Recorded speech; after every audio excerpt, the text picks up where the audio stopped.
to Invest Insights. I'm Abby Maloney. I'm joined today by Craig Armstrong, the managing partner of the Miami office of Hancock Askew Company. Craig, thank you very much for being here today. Thank you very much for having me. It's a pleasure. Craig, you work with high net worth foreign families as well as U.S. individuals and families. You work with Fortune 500 companies and middle market companies. What are the different challenges you see in the needs of those segments, and how do you creatively approach them? Yeah, it's a great question. We have a challenge. Really, I would say it starts with somewhat a generational challenge. If you look at kind of the demographics, if you will, of whether it's high net worth families or those even in corporate type environments, you have generational gaps, if you will, with respect to just the approach to today's work environment. So you have maybe an older generation who is more accustomed to hunkering down and sitting behind a computer and cranking out work. And then you have younger generations that really operate more with a lot of stimulation in their lives with respect to social media and other environments. And so it's somewhat navigating the expectations and helping to bridge those gaps so that really they can communicate better. And I think ultimately, when we look at providing our clients solutions and working in that environment, it generally starts with, are they having good, effective communication? And so in a lot of respects, I feel like we've become somewhat mediators to that extent, but it requires us really to keep our pulse on technological innovations that are happening, generational anxieties that are happening. As a father of two, the social media environment, as a parent, you might see it as a dangerous place to be sometimes, but the reality is that our children are growing up in an environment and they're becoming young professionals with a real different approach to how they solve problems and how they work every day. Considering the labor shortages, if you were to talk to a high school student, the accountants of tomorrow, about the profession, how would you engage that student? Well, it starts with dispelling the myth that accountants are boring. I don't know if most people know this, but actually Mick Jagger of the Rolling Stones started off studying accounting. So there is something, I think, fundamental in accountants that is fun and creative. What I would tell high school students is, in the past, it had been, if you're good at math and you're interested in business, go into accounting. I honestly can't remember the last time I did math in accounting because we have artificial intelligence, software applications, everything that does the math for you. The real issue is, how do you translate the math component into something that your client can understand? So really, we've become more of a connection or a people, service-driven industry.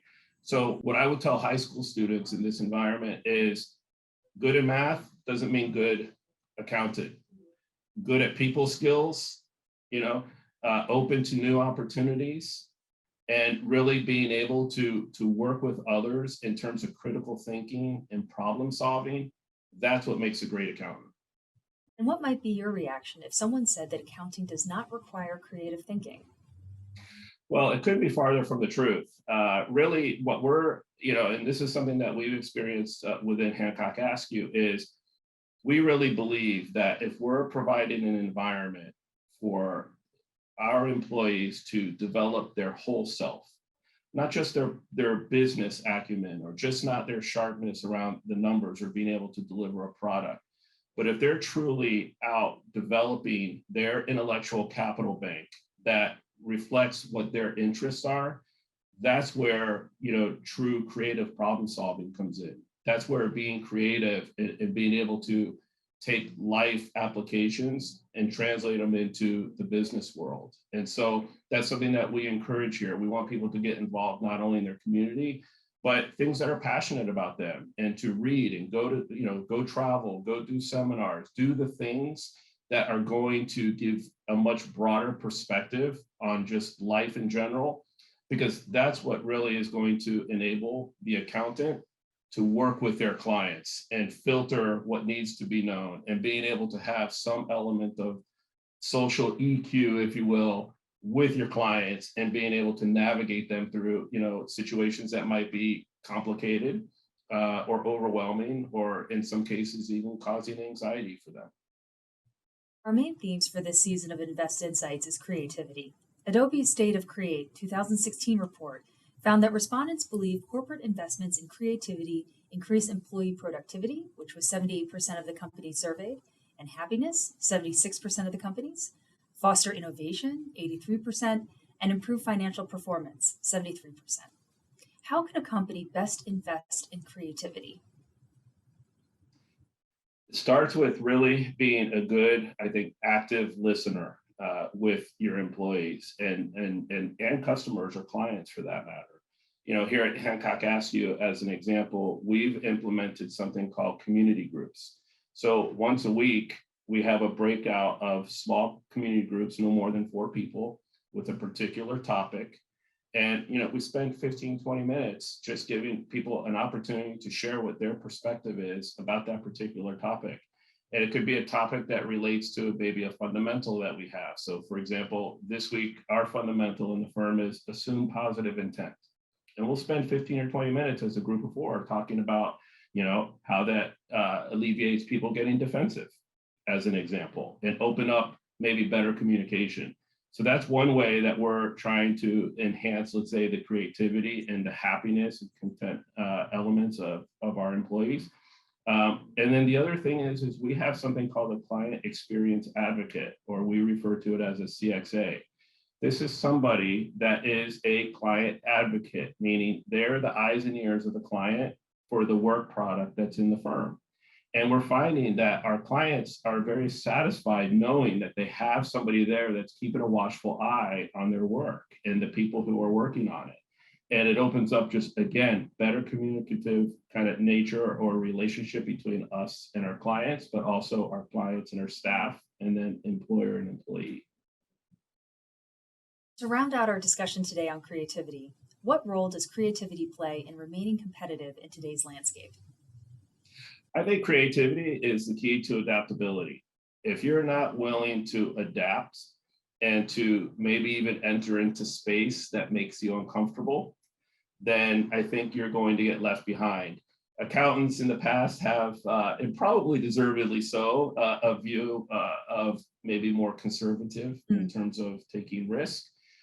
But the reality is the demands on the CPAs and just people in general, it can be overwhelming, it can be daunting, but if you're unwilling to travel into some of these, new spaces, then you're going to get left behind. And just one quick example is cryptocurrency. CPAs initially have a reaction of, I don't want to get involved in cryptocurrencies. I don't understand them. It's a young person's game. But the reality is our clients are in it, and we've had to embrace it, work with it, learn it. And you know what? It's been a lot of fun doing it. And so it's getting comfortable, being out of our comfort zone or entering into this kind of unknown and being able to navigate through it. Does it give you confidence that the president recently announced that he intends to have cryptocurrencies regulated? Regulation can be a double-edged sword.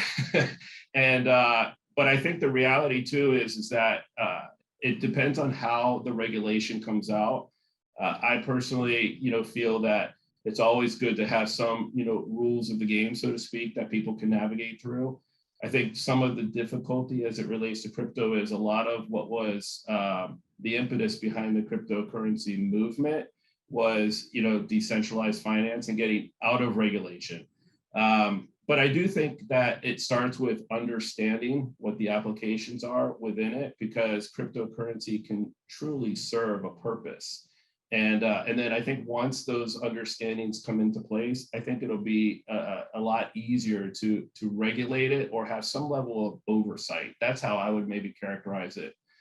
Less about the regulation and more about understanding and oversight associated with it. Well, thank you very much, Craig. Thank you for having me. I really appreciate it. That was Craig Armstrong, the managing partner of the Miami office for Hancock Askew Company. If you enjoyed this video, don't forget to like and subscribe to our channel to hear more CEOs and thought leaders share their opinions and advice on today's business climate. Until next time, I'm Abby Malone, and this has been Invest Insights. Thanks for tuning in.